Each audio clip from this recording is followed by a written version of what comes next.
Now, in a week where we were hoping for 6 points, we didn't even manage 6 shots on target. So let's start with the Bournemouth debacle, shall we? A 1-0 defeat at St Mary's, arguably the biggest game of the year.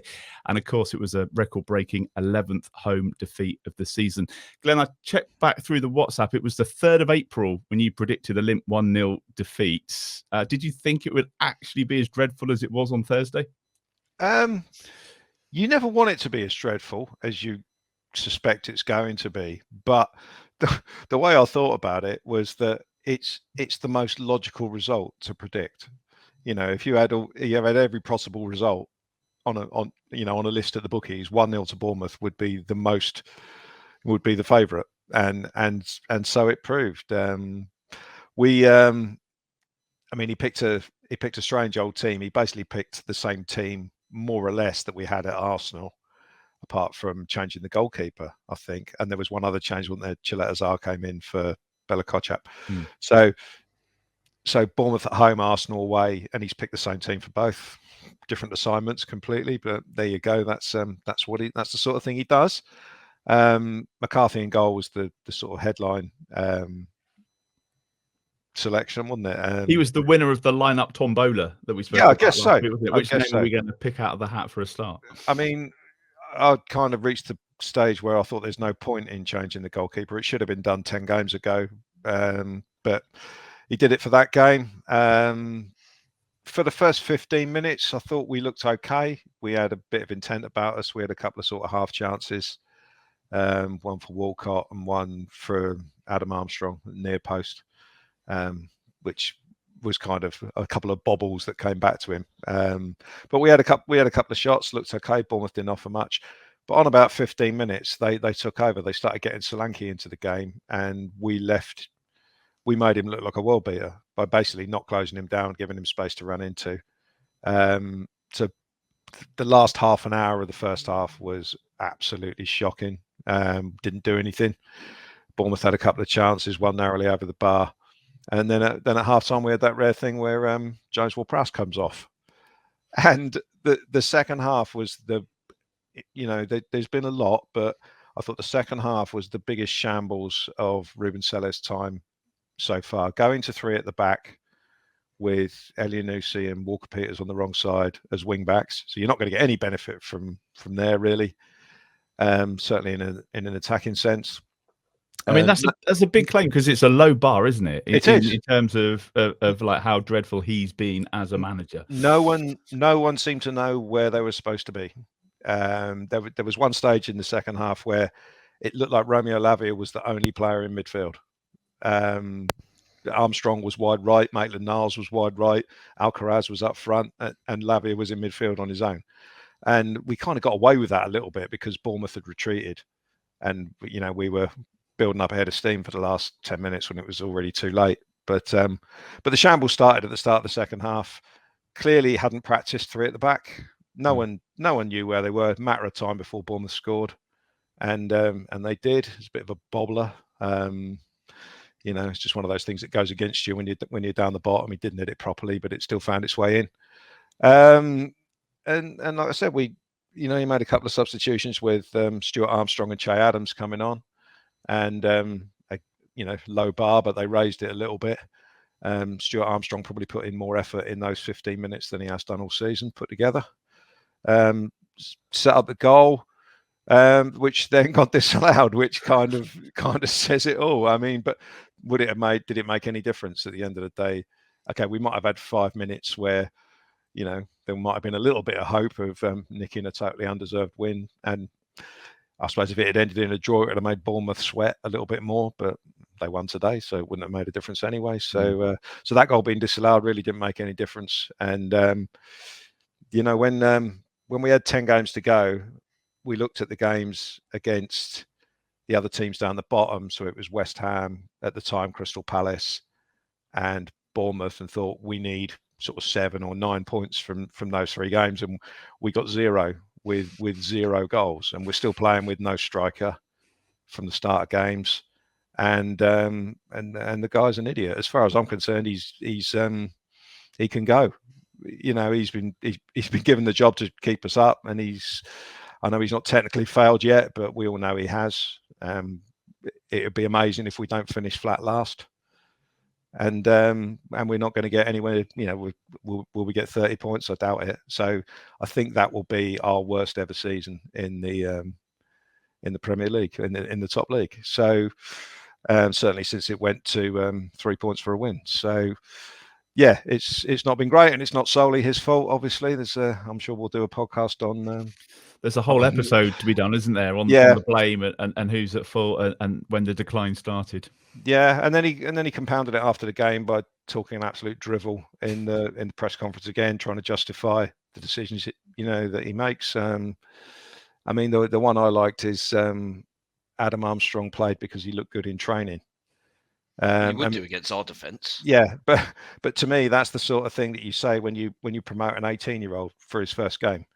An experienced player, if he's had 70 rubbish games on the pitch, just because he has a good training session, you don't suddenly think he's going to buck the trend on the pitch. It's just madness. And if you're bottom of the league, not scoring any goals, and losing every week, you'd better be able to explain your decisions when they don't work. Of hearing from him as I am. There was a time when you look forward to that Thursday press conference because you find out, who might be starting. There might be a couple of injuries, or there might be some tactics, and you'd listen to it and you'd be really up for the game at the weekend. But the guy just annoys me, I've started avoiding the press conferences now. I don't want to read what he's got to say because it's just nonsense. I prefer to read the bullet points than to listen to it. To be honest, that's where I've got to. It's reached sort of Claude Puel going back further, Jan Portvliet levels of utter garbage. I mean, it's a different kind of drivel to Nathan Jones, because Nathan Jones's drivel was all about himself, and it was amusing. Drivel is still drivel at the end of the day, and it's. I mean, we laugh at it because we've all got gallows humor about the whole thing now, but it isn't funny. We're supposed to be. This is going to be funny when I say this. We're supposed to be an elite level football team. Yeah. Playing in the top league. Yeah. In the world, allegedly, and we've got this guy hasn't got a clue, talking drivel. I mean, we've given him the job. He's never managed, as far as I know, he's never managed a men's team before. He's managed age group teams, and he's been a coach. Yeah, and it's like signing a load of young players. It's it might be brilliant, but the chances are it's not going to be. It's going to be an exceptional circumstance to make it brilliant. And he's been pretty dreadful. And I can't wait for him to leave. And it would be horrifying to think that he's not going to leave, because he's done absolutely nothing. What's it, 9 games without a win now? And there are so many things that just don't make any sense. Yeah, we'll be seeing that corner flag soon. If you're watching the stream, Jacob Tanswell from The Athletic has joined us, showing some dedication that I wish the players would. He's joining from is it a motorway service station or a McDonald's drive-through car park? Where are you tonight? Yeah, so I'm in Durham Services at the moment. I've just managed to get out of Newcastle. It's been a long ride, which will be out tomorrow, and it's not been a great day. And I've spent like 2 days on my own, so I kind of want to come into this chat for a bit of therapy, really. Get some bits off your chest. Yeah, to talk to someone. Tell us about the services. Are we talking KFC or is it McDonald's? What have we got? It's McDonald's today. You've got your typical WH Smith, Costa. There's a Travelodge as well. It's okay. It will do. I think we should do a spin-off podcast, Service Stations of the UK. Steve, we're just talking about the Bournemouth game first from Thursday. Steve, you were there. Was that one of the worst performances you've seen at St Mary's? And bearing in mind there have been a few. I mean, there's been a lot, especially this season. I mean, I've missed a fair few this season because I've been out of the country. But yeah, I mean, even just in the short period I've been back and the first half of the first bit of the season, really, it's been I mean, that's right down there, I would say. I mean, there were games earlier in the season where I've brought it up a few times, where the Newcastle game where we got humped 4-1, and actually that scoreline doesn't begin to tell the tale of the game, really, in that we missed some absolutely ridiculous chances and Newcastle basically had 4 shots on target and pinged them all in the corner. But Bournemouth game wasn't a smash and grab. They were, I mean, other than the first 15, as Glen said, they were comfortable, really. The thing that I noticed most about Thursday night's game was the pace at which the two teams played. Everything Bournemouth did was zipped, and it was quick, and it was done with a purpose. And very rarely did a player need to take a touch. They were laying it off immediately or flicking it around the corner, and everything was coming off. It was a group of players that, surprisingly, given what everybody's impression of Gary O'Neill had been, they look a team surprisingly well coached and well drilled, and they knew what their roles were. They knew that eventually we would give them opportunities, and we certainly did that. I think ultimately we looked all right in the first 10 minutes and 10 to 15 minutes, and once Bournemouth had one or two little breakaways where they threatened us and sort of looked like that would be their obvious avenue to cause us trouble, that kind of spooked us, and all of a sudden we were a lot more passive and obviously it was a lot more frustrating.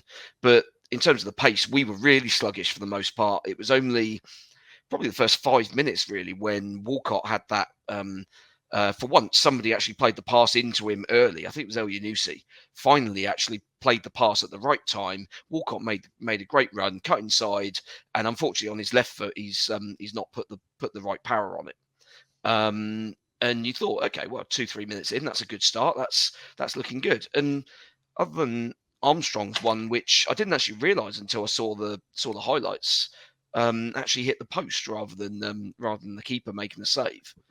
And other than that, until that sort of last 15-20 minutes where Che Adams came on and all of a sudden we looked like a vaguely functioning football team, there wasn't anything for anybody to get excited about. And then obviously you got the weather factor as well. It was a properly miserable night, pretty much from start to finish, which never helps. I don't think when you're playing badly. I think if you're playing well, those nights you can kind of get an atmosphere going, and it can be quite a sort of raucous atmosphere. But when things are going against you, those sort of weather conditions are dreadful for everybody involved, and I think that probably contributed to the sort of drab atmosphere off the pitch as well as the sluggish nature on it.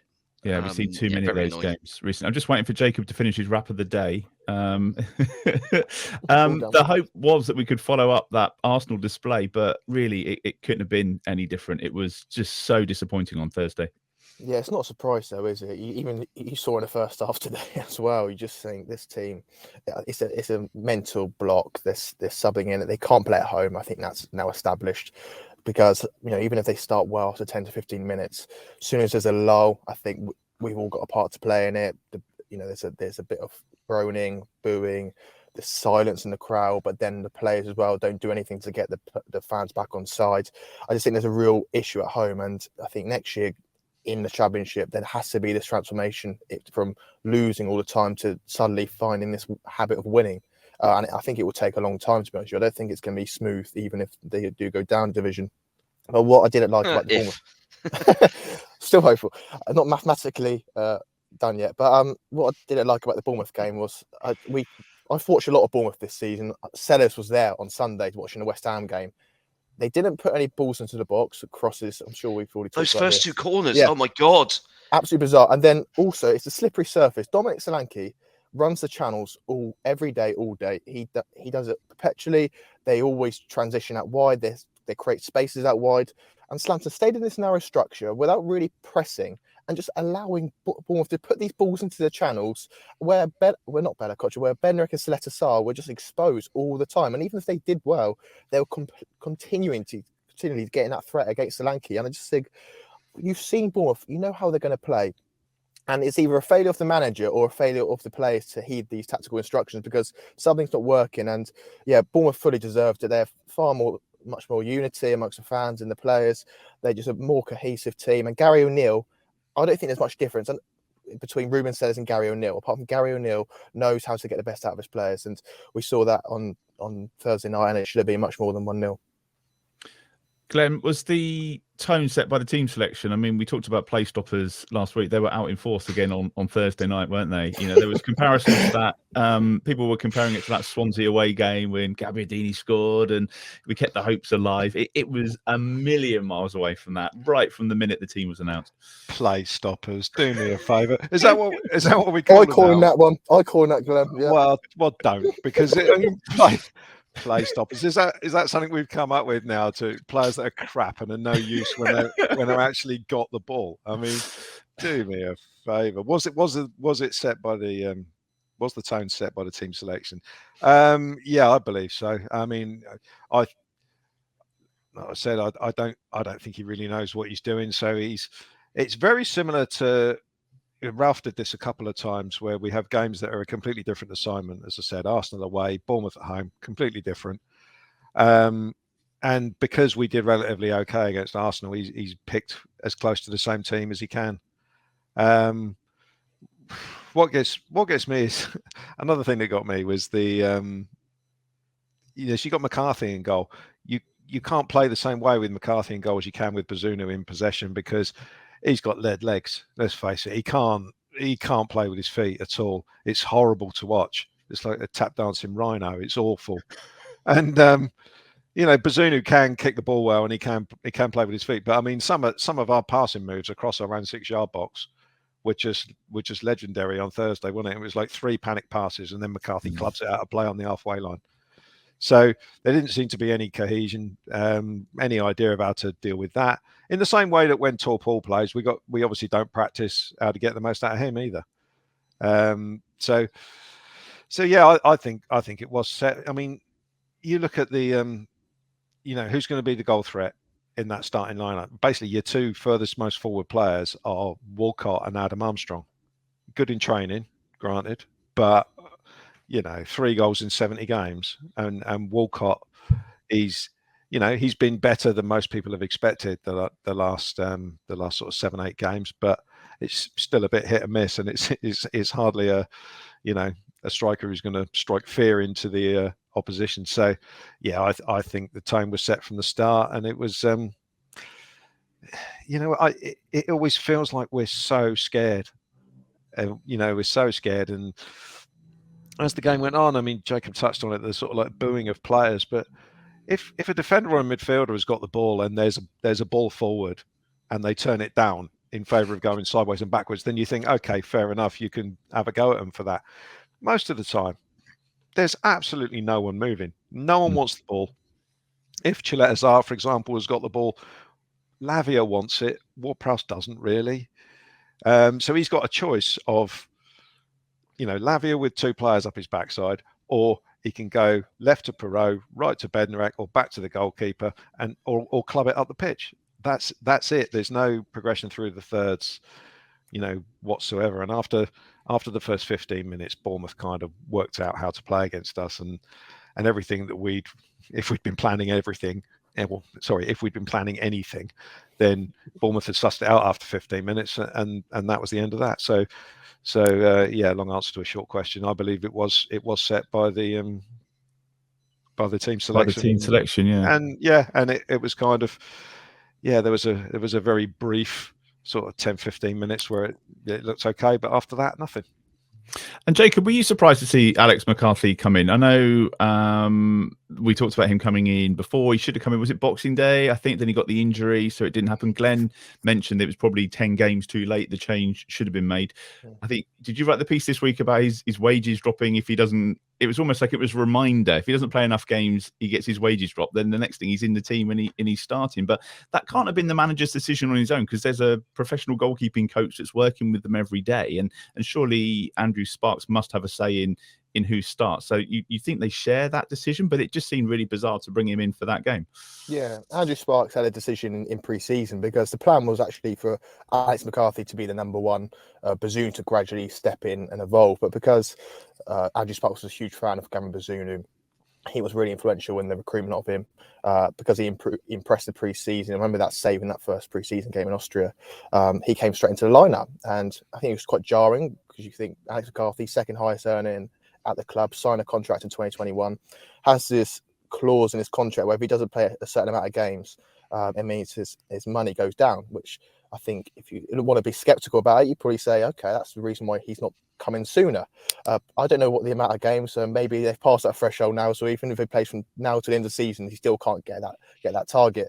But I thought it was a little bit strange because there's been really good moments to get McCarthy in before this, and considering people like to criticise McCarthy, but he was player of the season in that Gabbiadini season. He knows, he's one of the few, along with Ward-Prowse, that knows what it takes to go through one of these and experience winning these type of games. So I thought he'd come in sooner. And I know Gavin Bazunu had a few issues at Arsenal, but it wasn't his worst performance this season. No. I think there are other cases to drop him then. And I thought Southampton got to a point where they've stuck with Bazunu. You might as well just keep with him, not dent his confidence by taking out starting lineup, because you'll go into pre-season next year, because I imagine he will stay Bazunu next year, and he'll probably be doubting himself over the summer.